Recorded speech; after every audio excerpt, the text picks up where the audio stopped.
Hello दोस्तों, कैसे हैं आप सब लोग।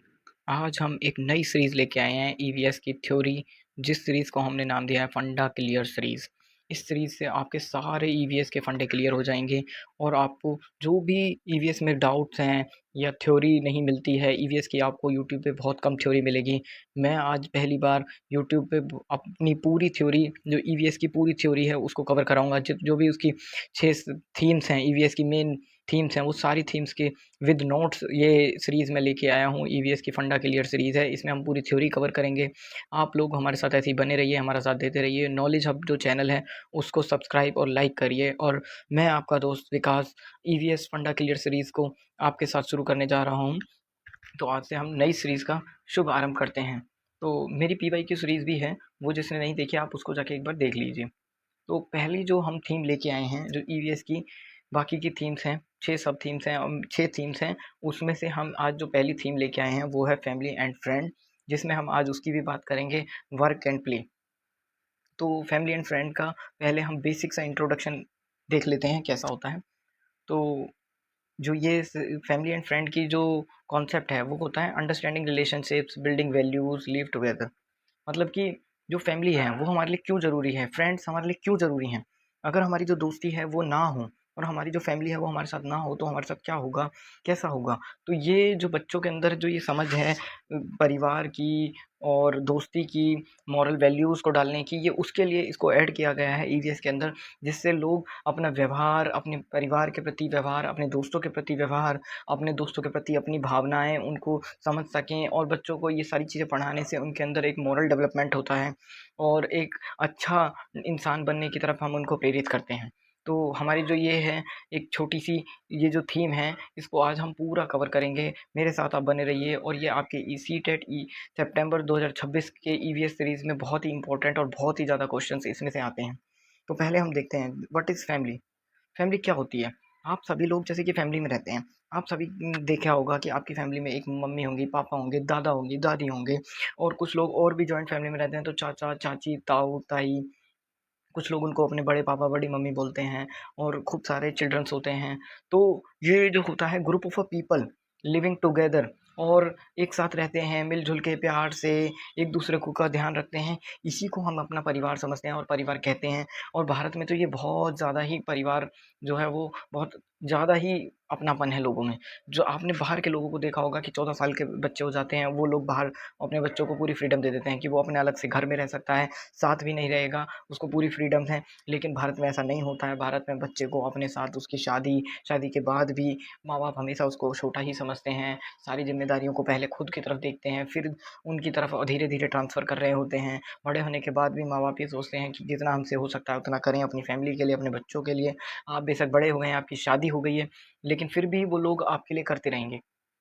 तो ये भारत में बहुत ज़्यादा है। तो फैमिली किसे कहते हैं? जो काफ़ी सारे लोग एक ही छत के नीचे रह रहे होते हैं प्रेम भाव से, वही फैमिली है। ठीक है? तो हम इससे क्या सीखते हैं? अब इससे हम ये सीखते हैं कि प्रेम की भावना, सोशलाइज़ेशन। और ये टॉपिक हम इसलिए पढ़ रहे हैं क्योंकि बच्चे का जो प्राइमरी सोशलाइज़ेशन है, वो फैमिली से ही होता है। तो और फैमिली ही प्राइमरी सोशलाइज़ेशन है। और इससे हम वैल्यूज़ सीखते हैं। बच्चे वैल्यूज़ लाते हैं, मोरालिटी लाते हैं। क्या वैल्यूज़ सीखते हैं? प्यार की भावना, इज़्ज़त करने की भावना, केयर, देखभाल, एक दूसरे के प्रति प्रेम भाव। और क्या सीखते हैं हम? सुनने की, सहनशीलता सीखते हैं। एक दूसरे को बड़े-छोटे का आदर करना सीखते हैं। एक दूसरे की मदद करना सीखते हैं। एक दूसरे के साथ हम वो कोऑपरेशन, मतलब कि मेल-झोल के साथ रहना सीखते हैं। और जो ये हमारी परिवारवाद, और जो भी हम परिवार के अंदर ये सारी चीज़ सीख के जब हम बाहर जाते हैं, जब हम दोस्ती बनाते हैं, तो दोस्तों के साथ हम क्या रखते हैं? एक दयालुता का भाव रखते हैं, ईमानदारी रखते हैं, उसको हेल्प करते हैं, सपोर्ट करते हैं। जब हमारी फैमिली ही हमारी जो हमारी अपब्रिंगिंग है, वही हमारी अच्छी नहीं होगी, तो हम अपनी जो दोस्ती बनाएँगे वो कैसे अच्छी होगी? जब आप किसी के अच्छे दोस्त नहीं बन सकते, तो कोई आपका अच्छा दोस्त क्यों बनेगा? सोचिए। अपनी हैप्पीनेस को शेयर करिए, अपनी सैडनेस को शेयर करते हैं हम अपने दोस्तों के साथ। हम एक-दूसरे की फीलिंग्स को रिस्पेक्ट करते हैं। तो आपकी जो वो होंगी, कौन? आपकी एक महिला मित्र होंगी, जो आपकी दोस्त होंगी, उनसे आपका कोई लव वाला रिलेशन नहीं, लेकिन आपकी वो एक महिला मित्र अच्छी-सी दोस्त होंगी। तो आप उन दोस्त के साथ अपना क्या शेयर करते हैं? अपनी फीलिंग्स शेयर करते हैं, दुःख शेयर करते हैं, तो वो भी आपके साथ अपने फीलिंग्स और दुःख शेयर करती होंगी। तो उनको भी मज़ा आता है। और मैं तो ये कहता हूँ दोस्ती में जो मेल्स हैं और फीमेल्स हैं, उसमें अपनी दोस्ती में एक अपोज़िट जेंडर को ज़रूर रखिए। इससे आपको बहुत सारी चीज़ें सीखने को मिलती हैं, नई-नई चीज़ें, उनकी फीलिंग्स, उनके बारे में जानने को मिलता है, जिससे आप अदर जेंडर के प्रति सेंसिटिव होते हैं, सहनशीलता लाते हैं। अगर आप एक लड़के हैं, तो आप अपनी एक फीमेल फ्रेंड्स ज़रूर बनाइए, उनसे आप बहुत कुछ सीखते हैं कि फीमेल्स कैसे डील करती हैं, स्ट्रेस मैनेजमेंट और उनके सोचने का नज़रिया, जिससे आपको फ्यूचर लाइफ में अच्छा डेवलपमेंट मिले। और जो लड़कियां हैं वो अपने मेल फ्रेंड्स रखिए जिससे आपको भी समझ में आए कि लड़के लड़के कैसे मैनेज करते हैं, लड़कों के जीवन में क्या प्रॉब्लम्स आती हैं। ये सारी चीज़ें आपको देखने के लिए मिलेंगी, तभी हम एक दूसरे के प्रति सेंसिटिव हो पाएंगे और ये जो सोसाइटी है इसको हम नेक्स्ट लेवल का एक इंक्लूसिव इन्वायरमेंट और एक इक्वलिटी, जेंडर इक्वलिटी को अचीव कर पाएंगे। Family and friend the root that give the strength and the wings to fly. जो फैमिली है और जो दोस्ती है वो एक नींव जड़ हमें प्रदान करती हैं, जो हमारी बिहेवियर को, हमारे नेतृत्व और नेचर को और हमारे चरित्र को निर्माण करते हैं और इसी से हम बहुत आगे तक जाएंगे। यही हमारी सबसे पहली नींव होती है। चलिए तो शुरू करते हैं इसका कॉन्सेप्ट। तो यहाँ से हमारा एक जो मेन कॉन्सेप्ट है, द चाइल्ड्स एक्सपेंडिंग यूनिवर्स। जब बच्चा छोटा सा पैदा होता है तो उसका यूनिवर्स पहले प्राइमरी सोशलाइजेशन किसके साथ होता है? फैमिली के साथ। फैमिली उसका पहला सोशलाइजेशन है। दूसरा सोशलाइजेशन होता है स्कूल, पीयर्स एंड नेबर्स। तो इनके साथ उसका क्या है, यूनिवर्स जो है बच्चे का वो एक्सपेंड कर रहा है। Understanding friends, family and play in early development. और ये सीटेट के लिए आपके इंपॉर्टेंट है। तो चलिए पहले हम देखते हैं the core definition defining the family unit. सबसे पहले कुछ डेफिनेशंस हैं फैमिली की, वो मैं आपको बता चुका हूँ पहले भी। Group of people related by blood, affinity and को रेजिस्टेंस। तो जो काफ़ी सारे ग्रुप ऑफ पीपल हैं वो एक साथ रह रहे होते हैं, जो सेम ही ब्लड रिलेशन के होते हैं और वो एक दूसरे से प्यार और सहनशीलता शेयर करते हैं, लव शेयरिंग करते हैं, हैप्पीनेस शेयरिंग करते हैं और एक ही छत के नीचे रह रहे होते हैं। ये एक फाउंडेशन डेफिनेशन है किसकी? फैमिली की। चलिए, तो दूसरी हम डेफिनेशन सुनते हैं, द प्राइमरी इंस्टीट्यूशन। ये जो है बच्चे के लिए एक प्राइमरी इंस्टीट्यूशन है। The foundational site for the socialization. Family जो होती है वो सबसे पहली फाउंडेशनल साइट होती है सोशलाइजेशन का। The first place of human learn to live collectively. और ये बच्चे और हमारे ह्यूमन बींग्स के लिए सबसे पहला प्लेस होती है जहाँ हम लोग अच्छे से रह पाते हैं और ये सीखते हैं कि कैसे एक कलेक्टिवली और एक जो जुड़ाव के वातावरण में रहना है, लोगों से जुड़ के प्रेम भाव से उनकी बातें और अपने बड़ों का आदर करके छोटों को स्नेह के साथ आदर देना है और किसके साथ कितना भी व्यवहार करना है, किसके आगे कितना बोलना है, किसके आगे कितना नहीं बोलना है। ये सारी चीज़ें हमारी एक प्राइमरी इंस्टीट्यूशन है। फैमिली भी हमारा एक लर्निंग फैमिली है। The social bedrock. ये हमारा एक सोशल बेडरॉक है। The basic unit of society. सबसे पहले सोसाइटी, एक बच्चे के लिए उसकी सोसाइटी क्या है? सबसे पहले माता पिता, दादी दादा, ये सबसे पहले उसकी पहली सोसाइटी यही होती है, क्योंकि यही करेक्टराइज करते हैं और यही उसको क्या सिखाते हैं। यही जो माता पिता हैं, दादी दादा हैं, ये उसको पहले प्यार देते हैं, फिर उसको अच्छे से पालन पोषण होता है। पालन पोषण की वजह से बच्चा हंसी खुशी खेलता हुआ बड़ा होता है। बड़ा होता है तो उसको पता चलता है कि प्रेम भावना, जो हम प्रेम से रहेंगे तो मुझे जो प्यार मिल रहा है मैं भी वो भी एक अच्छा प्यार देने वाला बनता है। कोऑपरेशन सीखता है, अटैचमेंट सीखता है, केयर की भावना सीखता है। तो हमारी ये डेफिनेशन हो गई फैमिली यूनिट की। चलिए अब हम कुछ आगे बढ़ते हैं। Structural variation, types of families. हम अब देखते हैं हमारी टाइप्स ऑफ फैमिलीज क्या क्या होती हैं। तो पहली जो हमारी होती है न्यूक्लियर फैमिली। जैसा कि आजकल आपने देखा होगा शहरों में ये बहुत ज़्यादा चलन चल चुका है न्यूक्लियर फैमिली का। जो न्यूक्लियर फैमिली होती है उसमें होता है दो मैरिड कपल होंगे, एक उनका बच्चा होगा। Married couple live with their unmarried children. दो मैरिड कपल अपने अनमैरिड चिल्ड्रन के साथ रह रहे होंगे। इसे हम कॉन्जुगल फैमिली भी कहते हैं।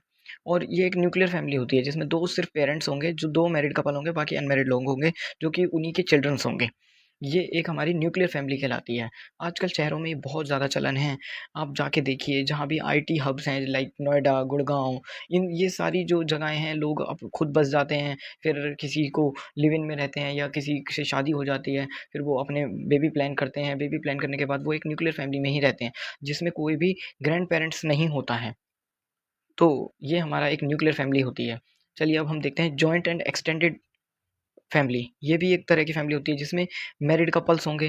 वो जो कपल्स होंगे उसके जो मेल साइड के मदर और फादर होंगे वो उसके साथ रह रहे होंगे, उसके पेरेंट्स रह रहे होंगे और कुछ रिलेटिव लाइक वो चाचा चाची वगैरह रह रहे होंगे। ठीक है, तो इसमें क्या-क्या आता है, लाइक जिस घर में दादा-दादी होंगे, 2 मैरिड कपल होंगे, उनके बच्चे होंगे, तो ये जॉइंट फैमिली हो जाती है। और कई जॉइंट फैमिली ऐसी भी होती है जिसमें चाचा-चाची भी रहते हैं, बड़े पापा, बड़ी मम्मी यानी कि जो ताऊ-ताई जी भी रहते हैं और उनके बच्चे भी रहते हैं, दादा-दादी भी रहते हैं, तो सब एक साथ मिल-जुल के रहते हैं। ये भी एक तरह की फैमिली होती है जिसे हम जॉइंट फैमिली और एक्सटेंडेड फैमिली कहते हैं। फिर आती है मैट्रिलोकल। मैट्रिलोकल जिसमें क्या होता है, the mother heads the family, और एक मदर होगी वही उसकी फैमिली को हेड्स करेगी।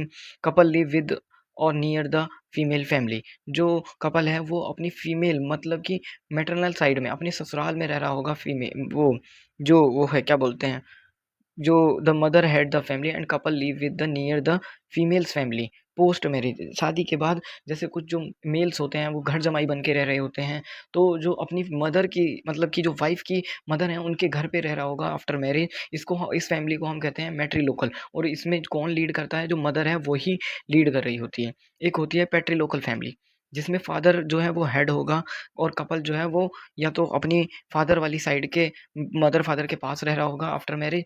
ये हमारी पैट्रिलोकल फैमिली कहलाती है। और दूसरी मतलब कि इसमें क्या होता है कि या तो वो पास रह रहे होंगे या दूर रह रहे होंगे, लेकिन वो फादर की साइड रहेंगे। और जो हमारी पांचवी है कौन से, genius family, individual descendant from the exact same ancestor living together of a same blood. ये एक सोसाइटी के टाइप का समझ सकते हैं हम, जहाँ पे सेम एंसेस्टर्स के लोग एक साथ रह रहे होते हैं और सेम ब्लड उनका रिलेशन होता है और वो आपस में ही मेट करके रह रहे होते हैं। उसे हम कॉन्सेंजियस फैमिली बोलते हैं। आगे बढ़ते हैं।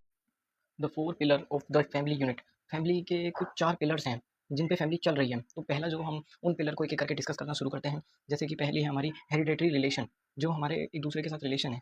मेंबर्स जो हैं वो कनेक्टेड हैं। कैसे? जब 2 लोग फिजिकली एंड साइकोलॉजिकली ट्रेट से कनेक्टेड होते हैं। जैसे कि किसी फैमिली में 2 पेरेंट्स हैं, वो दोनों ने जब मीट करने के बाद ही अपने बच्चों को जन्म दिया है, तो उनके बच्चों में फिजिकल और साइकोलॉजिकल जो ट्रेट्स हैं वो ट्रांसफ़र हुए हैं। तो ये उनका हेरिडेटरी रिलेशन को कहलाता है।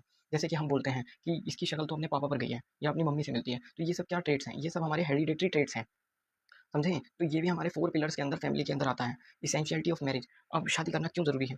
क्योंकि रिप्रोडक्शन जो है वो फंडामेंटल फंक्शन है मैरिज का, जो कैरी क्या करता है, लाइनेज कैरी करता है। जब तक 2 लोग एक मैरिज करेंगे, एक शादीशुदा जीवन में आएँगे, फिर वो रिप्रोड्यूस करेंगे, तो उनकी जो जनरेशंस हैं वो आगे बढ़ेंगी। तभी उनके नए ऑफस्प्रिंग्स आएँगे, यानी कि उनके और बच्चे होंगे, फिर वो बड़े होंगे, तो वो लोगों की शादी होगी। ऐसे-ऐसे करके हमारी क्या है, जनरेशंस बढ़ती हैं। जो इतनी पॉपुलेशन हुई है इस दुनिया में, तुम्हें क्या लगता है इतनी पॉपुलेशन कैसे हुई है? ऐसे ही तो हुई है कि लोग मिले, फिर उनके साथ उन्होंने अपने एक-दूसरे के साथ उनको प्यार हुआ, फिर वो फिजिकल हुए, देन उन्होंने जो है नेचर्स के साथ ये रिप्रोडक्शन करने के बाद यही ब्रीडिंग बोलते हैं, ब्रीड कर के लोग इतने ज़्यादा ह्यूमन बीइंग्स हो गए इस दुनिया में।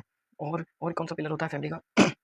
इकोनॉमिक फंक्शन होता है। जो फैमिली होती है वो एक दूसरे को फाइनेंशियल सपोर्ट करती है, कि 2 कपल्स हैं वो एक दूसरे के लिए वो अर्निंग्स कर रहे हैं, जॉब कर रहे हैं, फिर वो सपोर्ट कर रहे हैं अपनी फैमिली को बिल्ड करने में, अपना घर बनाने में, या अच्छा घर खरीदने के लिए, अच्छी गाड़ी खरीदने के लिए, अपने बच्चों को अच्छी एजुकेशन देने के लिए, जो भी है वो अपना-अपना इंडिविजुअल शेयर्स सपोर्ट करते हैं फैमिली को। यही इकोनॉमिक फंक्शन में आता है। और जो चौथा पिलर है वो है सोशल सिक्योरिटी। जो फैमिली है वो हमें एक सोशल सिक्योरिटी देती है, जो हमारी प्राइमरी सेफ्टी होती है, कि जब भी हम आपने देखा होगा कि जैसे कि हम लोग हैं, हम लोग बाहर जाते हैं, काफ़ी दिन से बाहर रह रहे हैं, लेकिन जब हम घर आते हैं तो हमें एक अपनेपन वाली फीलिंग आती है, क्योंकि हम फैमिली के बीच रहकर सिक्योर फील करते हैं, इसलिए हमारे अंदर अपनेपन वाली फीलिंग आती है। चलिए नेक्स्ट, इसी में हम आगे की चीज़ें देखते हैं। Sociological perspective on family function. तो इसमें एक सोशियोलॉजिकल पर्सपेक्टिव क्या है? तो इसमें अलग-अलग थिंकर्स हैं, उन्होंने अलग-अलग थिंकर्स ने अपनी-अपनी सोशियोलॉजिकल पर्सपेक्टिव दिए हैं। जैसे मैक्सिवर्न्स ने बोला है द ड्वेल मॉडल। तो एसेंशियल फंक्शंस हैं, जैसे कि सोशल है, जैसे सोसाइटी को हम क्या देते हैं इससे। तो essential functions economics, reproductive, educational and sexual, non essential functions, recreational activities. वो इसको सोशली ऐसे देखते हैं कि ये एक तरीके से इकोनॉमिक और रिप्रोडक्शन और एजुकेशनल, सेक्सुअल उसके लिए है। ड्वेल मॉडल इसको कहा गया है। और ओजी बर्न ने कहा है और निम्कोफ ने, उन्होंने इसको 6 डोमेन्स में दिखाया है और कैटेगराइज़ किया है फैमिली को उनके फंक्शंस के बेसिस पे। 6 स्पेसिफिक डोमेन है, जैसे अफेक्शनल होता है प्यार वगैरह के साथ मेल-जोल के साथ रहना। इकोनॉमिक, एक दूसरे के लिए सपोर्ट करना, जैसा कि अभी मैंने ऊपर आपको बताया कि कैसे वो सपोर्ट में रहते हैं। प्रोटेक्टिव, एक दूसरे के लिए प्रोटेक्टिव और एक दूसरे की मदद करना। Religious, educational and recreational. और हंटबर्ग ने कहा है, उन्होंने इसको 4 पार्ट में बाँटा है। प्राइमरी ग्रुप सैटिस्फैक्शन, मतलब कि जो भी फैमिली है उसको ग्रुप्स में रहने में सैटिस्फैक्शन मिलता है। कोऑपरेशन होता है, डिवीज़न ऑफ लेबर होता है, मतलब सब अपना काम मिल-बाँट के कर रहे होते हैं, तो डिवीज़न ऑफ लेबर है इसमें। Care and training of child, child की केयर होती है, उसकी एक नई तरीके से पालन-पोषण होता है। Regulations of sexuals behaviour and reproduction, और इसमें एक रेगुलेशन भी होता है सेक्सुअल रिप्रोडक्शन और सेक्सुअल बिहेवियर्स का। तो आगे बढ़ते हैं हम। तो family role in shaping the child. अब जो फैमिली तो हमने जान ली, अब फैमिली का क्या रोल है एक चाइल्ड की जो अपब्रिंगिंग है और उसके बिहेवियर को शेप करने का है, शेपिंग कैसे करेंगे। तो पहले इसमें कुछ डोमेन्स हैं। पहले आता है जो वही जो हम कॉग्निटिव डेवलपमेंट में पढ़ते हैं पियाजे की थ्योरी में कि physical development, mental development, social cultural development. तो पहला जो हम देखेंगे पहले फिजिकल डेवलपमेंट क्या है। तो यही है कि जो फैमिली होती है जब बच्चा पैदा होता है तो सब उसको खिलाते हैं पिलाते हैं अच्छे से, उसके साफ सफाई करते हैं कि बच्चे ने सुसु कर दिया है तो उसका सुसु साफ कर देंगे फटाफट से, डायपर बदल देंगे और उसके लिए अच्छी अच्छी चीज़ें खाने के लिए लाएंगे। अगर वो 6 साल से वो 6 महीने से कम है तो उसको जैसे ही वो रोने लगेगा तो बोलेंगे दूध पिला दीजिए, उनकी मदर से बोलेंगे कि इसको फीडिंग करा ब्रेस्ट फीडिंग कराइए। और अगर वो 6 मंथ से ऊपर है तो हम उसे अच्छी अच्छी चीज़ें खाने के लिए दे रहे होते हैं, जैसे दलिया देते हैं, दाल का पानी देते हैं ज़्यादा से ज़्यादा, और हम उसको ज़्यादा से ज़्यादा फिजिकल एक्टिविटी करवा देते हैं कि इधर आओ, इसको पकड़ो, उसको पकड़ो। तो ये क्या है, सब फिजिकल डेवलपमेंट कराते हैं हम लोग, और यही फैमिली का एक रोल है जो अच्छा खासा रोल है फैमिली का। और मेंटल डेवलपमेंट कैसे होता है, तो ये होता है मेंटल डेवलपमेंट कुछ तो पेरेंट्स के हेरिडिटरी जीन्स के थ्रू उसके अंदर ट्रांसफर होता है। बाकी जब बच्चा बड़ा होता है तो उसको हम नए नए ऑब्जेक्ट्स दे रहे होते हैं, copy wait sorry for that. तो जैसे बच्चा बड़ा हो रहा था हम उसे नए-नए सिचुएशंस के साथ डील कराते हैं, बुक्स देते हैं, पेंसिल्स देते हैं, कोई बड़ा भाई-बहन है तो उसके साथ एजुकेशन बुक्स में एक्सपोज़र दिलाते हैं, नए-नए डिफरेंट-डिफरेंट चीज़ें दिखाते हैं कि ये कुत्ता है, ये बिल्ली है, तो उसका ये क्या है मोरल और मेंटल डेवलपमेंट हो रहा है। वो भौतिक विकास है उसका, भौतिक विकास उसका हो रहा होता है नई-नई चीज़ें देखकर। पहले वो कहता है कि 4 पैर वाले सारे कुत्ते होते हैं, फिर उसे पता चलता है कि नहीं, सारे 4 पैर वाले कुत्ते ही नहीं होते हैं, सारे 4 पैर वाले गाय-भैंस ही नहीं होते हैं। तो ये उसका मोरल डेवलपमेंट है और वो धीरे-धीरे अपना स्कीमा बदलता रहता है, नया स्कीमा जोड़ता रहता है, उसमें अकोमोडेशन होता रहता है, मॉडिफिकेशन होता रहता है। सोशल एंड कल्चरल डेवलपमेंट कैसे होता है, तो ये क्या है, जो जब बच्चा बड़ा हो जाता है, वो घर से बाहर निकलता है, नेबर से मिलता है, अपने पीयर से मिलता है, वो अपने वैल्यूज़ और नॉलेज शेयर करता है और उन लोगों की सुनता है और वो जिस कल्चर में रह रहा है, जैसे कि कोई असम का है, तो असम में रहने वाला बच्चा अपने बाहर निकलेगा, अपने असम के कल्चर को एक्सप्लोर करेगा, उसके बारे में जानेगा, कल्चरल प्रैक्टिसेस करेगा, अपने रिचुअल्स फॉलो करेगा। तो ये सारी चीज़ें क्या होंगी उसके लिए, ये उसकी कल्चरल डेवलपमेंट में हेल्प करेगी, सोशल डेवलपमेंट में हेल्प करेगी। चलिए, तो ये रोल है बच्चे की शेपिंग में फैमिली का। अब करते हैं expanding the orbit, relative and relationship आ गए हैं अब जो ऑर्बिट था वो फैमिली के इर्द गिर्द घूम रहा था, अब कहाँ आ गए हैं, वो रिलेटिव और रिलेशनशिप्स के ऊपर आ गया है। तो अब क्या है, बच्चा थोड़ा बड़ा हो गया है, तो वो बच्चा अब घर से बाहर निकलेगा तो अपने रिलेटिव से मिलेगा, फ्रेंड से मिलेगा, तो अब उसके रिलेशन बढ़ेंगे, रिलेटिव से मिलेगा तो individual connect by blood relation, marriage और डीप इमोशनल टाइज अप करेगा, उसके नेटवर्क बिल्डिंग होंगे, स्किल सीखेगा, अपना ईक्यू डेवलपमेंट होगा, आईक्यू बढ़ेगा, जिससे उसके अंदर observation, family fostering, empathy, sympathy, compassion और बिल्डिंग अपना अवेयरनेस को बिल्डिंग करेगा और ब्रॉड कल्चर को जानेगा, रिलीजन, ट्रेडिशंस, इन सबको जानेगा और लोगों से रिलेशन बनाएगा, अपने रिलेशनशिप मेंटेन करेगा, डीप इमोशनल बॉन्ड्स बनाएगा और वैसे मतलब लव बॉन्ड वाले रिलेशंस में भी जाएगा। The chosen bonds, the nature of friendship. A person with whom one has a bond of mutual affection, typically on exclusive or of sexual or family relation. ये एक डेफिनेशन है जब बच्चा bond बना रहा है। The power of choice, friendship is a unique because it is selective entirely based on interest, no one can be forcefully be friended. तो जो पावर ऑफ चॉइस है, जब बच्चा बाहर जाएगा वो अपनी चॉइस के दोस्त बनाएगा, सेम इंटरेस्ट वाले लोगों के साथ दोस्ती करेगा, बातचीत करेगा। और म्यूचुअल प्रोटेक्शन है ये, ट्रू फ्रेंडशिप है वो जो है वो हंसी मजाक, जॉय, सौरो मतलब कि दुख दर्द सबको बांटती है और एक दूसरे के साथ खड़े रहते हैं डिफिकल्ट समय में। म्यूचुअल रिस्पेक्ट होती है, साइकोलॉजिकल शील्ड होती है, एक फ्रूटफुल सोशल रिलेशनशिप होता है चाइल्डहुड से लेकर एडोलसेंस में, वो डेवलप करता है पर्सनैलिटी को और भी बहुत सारी साइकोलॉजिकल डिसऑर्डर्स को जो होने से हमें रोकता है, जो हम नई नई चीज़ें सीख रहे होते हैं जिसकी वजह से हमारा मेंटल डेवलपमेंट होता है। अब जो एरिस्टोटल हैं हमारे अरस्तु, उन्होंने दोस्ती को 3 भागों में बाँटा है, friendship of good and god by deep mutual respect. जो फ्रेंडशिप गुड फ्रेंडशिप है उसको बोला है कि वो डीप म्यूचुअल रिस्पेक्ट शेयर करते हैं एक दूसरे के साथ और वो एक दूसरे के साथ इंडिपेंडेंट हैं अपने अपने इंटरेस्ट और इमीडिएट प्लेजर के लिए। फ्रेंडशिप ऑफ प्लेजर ये होती है based on share common interest, जब दो लोग अपनी कॉमन इंटरेस्ट शेयर करते हैं, फोकस करते हैं जॉयफुल और स्पेसिफिक एक्टिविटी को, ये किस मतलब साथ रह के कुछ खेलना कूदना ये सब जो चीज़ें करते हैं तो वो फ्रेंडशिप होती है। Friendship of leisure, friendship of utility ये होती है वो वाली काम वाली दोस्ती जिसमें लोग अपने काम के लिए इंटरेस्ट के लिए आते हैं और एक ट्रांजेक्शनल और टेम्पररी बॉन्ड होता है जो कि सबसे बेस पे बनाया जाता है। तो पहले लोग आप किसी काम के लिए मिलते हैं, फिर आप उनके जॉयफुल इंटरेस्ट और इंटरेस्ट मिलने लगते हैं, स्पेसिफिक एक्टिविटीज़ में आपके इंटरेस्ट मिलने लगते हैं, खेलने, फिर आप और ऊपर जाते हैं तो एक अच्छी गहरी दोस्ती होती है जिसमें हम म्यूचुअल रिस्पेक्ट एक दूसरे को देते हैं, एक दूसरे की कद्र करते हैं और एक दूसरे की भावनाओं और एक डिसीजंस का एक सम्मान करते हैं और सबके अपने अपने इमीडिएट प्लेजर्स अलग अलग होते हैं। तो यही इसको बोला गया है। अब चलते हैं हम action and growth, the science of play. यहाँ से जो है हमारा फैमिली वाला जो जितना भी पोर्शन था वो फिनिश होता है, मैक्सिमम पोर्शन मैंने आपको करा दिया है। फैमिली का यही सारी चीज़ें हैं। अब हम करेंगे वर्क एंड प्ले वाला। तो एक्शन एंड ग्रोथ, जब एक्शन करेगा बच्चा तभी उसकी ग्रोथ होगी। The science of play, play is the work of the child. बच्चा खेलेगा नहीं, वही उसका वर्क है। प्ले जो है उस बच्चे का काम है, खेलना ही उसका काम है। ये मारिया मोंटेसरी ने बोला है। न्यूरोलॉजिकल इम्पैक्ट उसके ऊपर पड़ता है। क्या इम्पैक्ट पड़ता है चलिए पढ़ते हैं। Play activities actively stimulate and influence the pattern of connection and made between nerve cells. जो प्ले एक्टिविटीज़ होती हैं वो नर्व सेल्स को अंदर कनेक्शन डेवलप करती हैं नर्व सेल्स के अंदर और एक न्यूरोलॉजिकल इम्पैक्ट डालती हैं और बच्चे के जो क्या बोलते हैं, कॉग्निटिव डेवलपमेंट में हेल्प करती हैं, न्यूरोलॉजिकल डेवलपमेंट में हेल्प करती हैं। The developmental bridge play link sensory motor cognitive social emotional experience providing ideal biological setting overall brain development. तो डेवलपमेंट ब्रिज है, जब बच्चा काम करता है, सीखता है, तो उसकी सेंसरी मोटर काम करती हैं, कॉग्निटिव काम करता है, सोशल इमोशनल चीज़ें काम करती हैं, और इन सबको वो इमर्ज करके एक डेवलपमेंटल वो करता है जिसे हम ओवरऑल ब्रेन डेवलपमेंट करते हैं।